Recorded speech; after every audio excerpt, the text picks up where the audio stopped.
season, new heart. This is me starting again. A brand new me.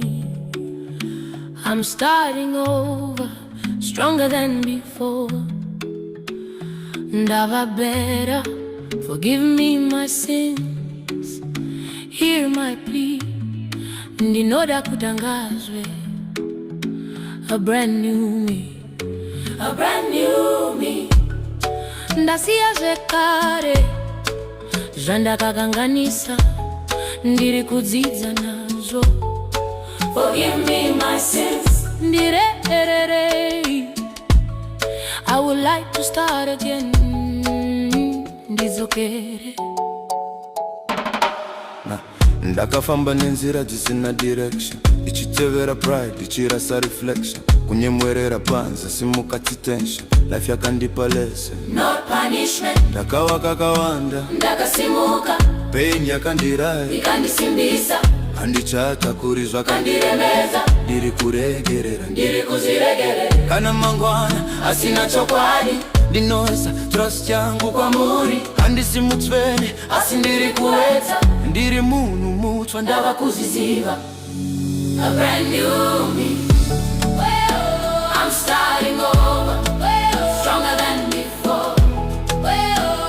Ndava better, forgive me my sins.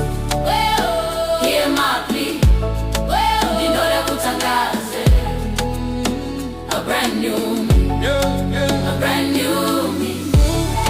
Ndasiya zvekare zvandakakanganisa, ndiri kudzidza nazvo.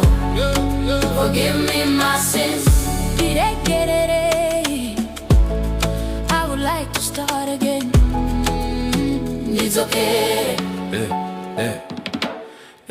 Kune vandakuvadza, ndinoti ndine mosva. Handina kuziva, ndakafamba ndakavarika. But today I speak, moyo wakazaruka. Ndiri kusarudza truth, ndiri kusarudza rudo. Handichamanyi neasha negodo. Ndiri kufamba zvishoma ndichichengeta moyo. Zvandakarasikirwa nazvo zvandadzidza. Ndava stronger, not bitter. Ndiregerere, ndiri kudzoka. Ndine moyo mutsva. Ndiregerere, ndiri kutangaza nhasi. A brand new me.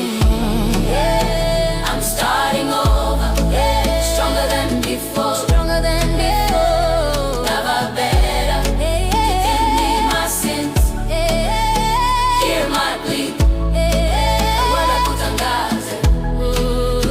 A brand new me. A brand new me. Ndakakufamba light, Andichatakuri. chikare imunite, Andichatakuri. chikare imunite. Ndinokumbira, Ndiri kutangaze. ndasimudzwa.